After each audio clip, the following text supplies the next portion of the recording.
So today, it looks like there's 3 cherries right there. There's one behind that one right there.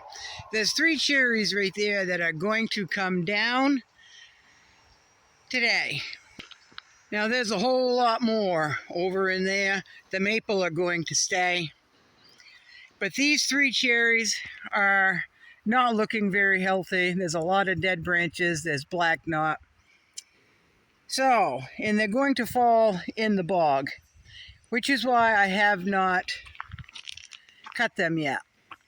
So my stepdad is going to come down here with his backhoe, and I'm going to cut them. They're going to land in the bog. He'll take his backhoe and try not to get those sumac. I make sumac tea out of those, or a sumac aid, which is very refreshing in the summertime when it's hot.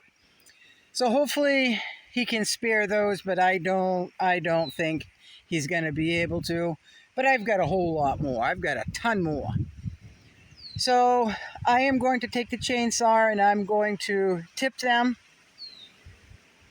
hook up the chain, and he's going to haul the trees out so I can cut them up for firewood. So that'll be a good deed if we can get that done today. I wanted that done before any of the greenery came out this spring, but it just didn't work that way. So that's where it is today. Those 3 cherry are going to come down, and I will probably lose my sumac. It'll come back, trust me. So I'm going to have him cut those trees with my 16-inch steel chainsaw, and it looks funny seeing him handle such a small chainsaw because his is so big. But he volunteered to cut them, so that's good. I cut this one. He volunteered to cut those. I'm going to let him.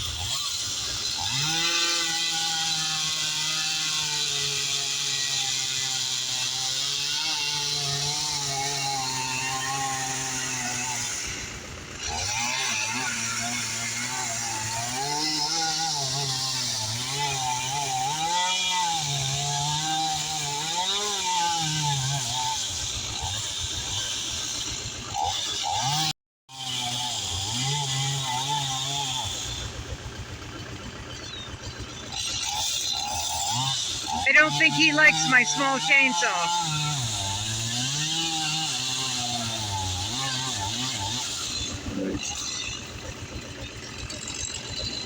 Watch your head.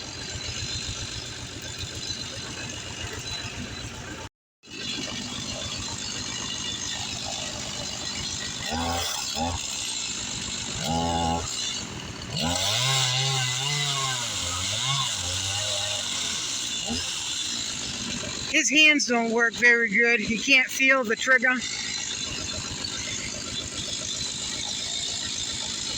And that's a hard place to get into because of the other tree. I'm talking! I'm filming you!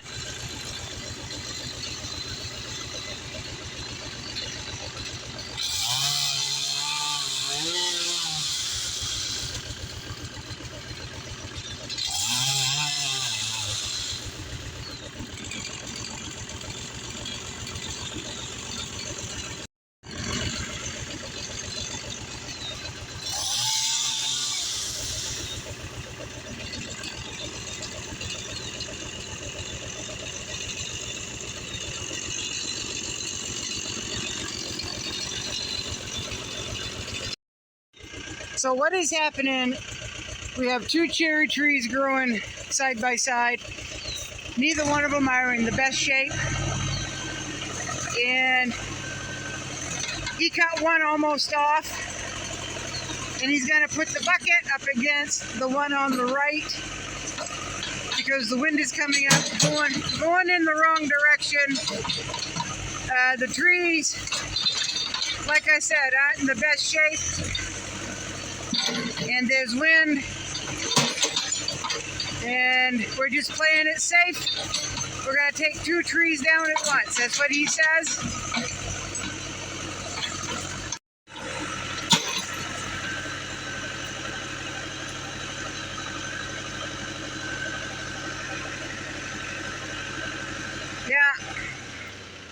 He said even these two trees make him nervous today. And he's cut a lot of wood. He's cut some big, big trees. He's well experienced. But even these two trees make him a little uncomfortable. So we're playing it safe. And he has offered to cut them with the chainsaw. I cut the other tree. But these are a little too tricky. He knows where he needs to go if something goes wrong. And I think I have to start it for him. So I started the chainsaw for him because he has a hard time with his hand, even though it starts the first pull, he just can't feel with his hand.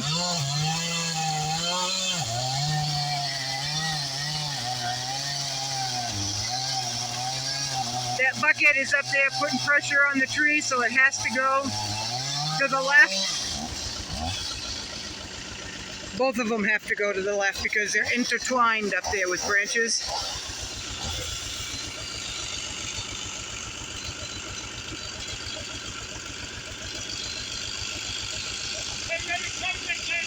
Yeah.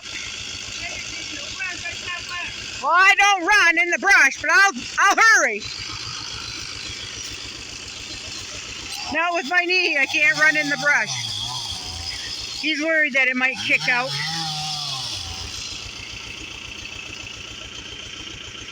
I think he's going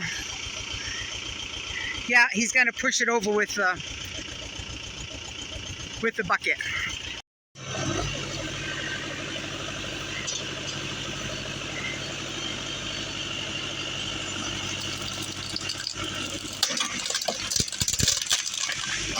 Yeah, right there. They look pretty sound in the middle, at least one of them.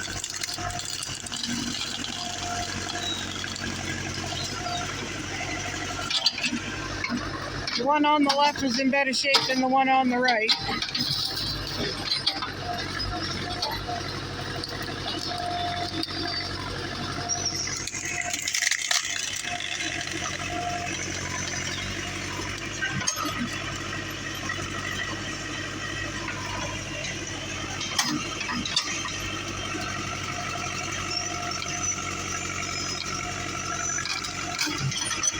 Yeah. Now I got to hook up the chain so he can pull them out. So we found a hornet nest. They're not very happy. So I hooked up the chain once they calmed down and came out here. The hornets are not happy at all. So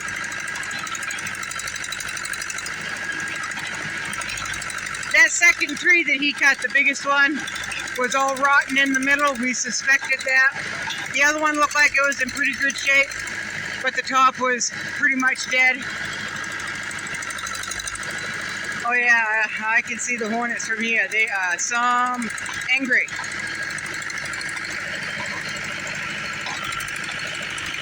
So we're playing it safe all the way around.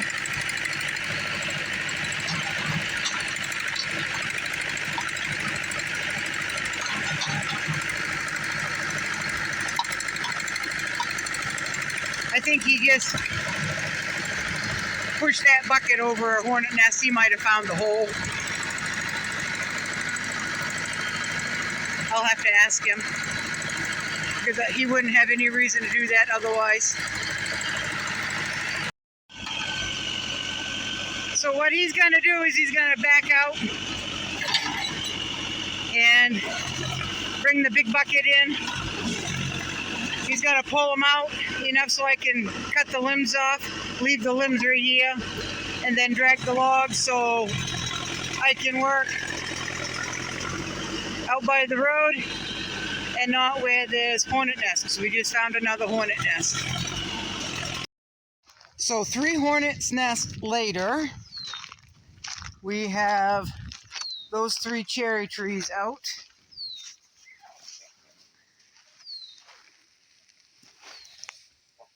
That middle one there, right there, that middle one right there is rotten in the middle.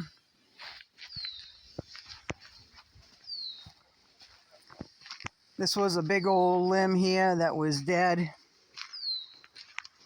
And I've got to cut these up, remove the brush, and he was able to save those 3 sumac bushes that have blossoms on them.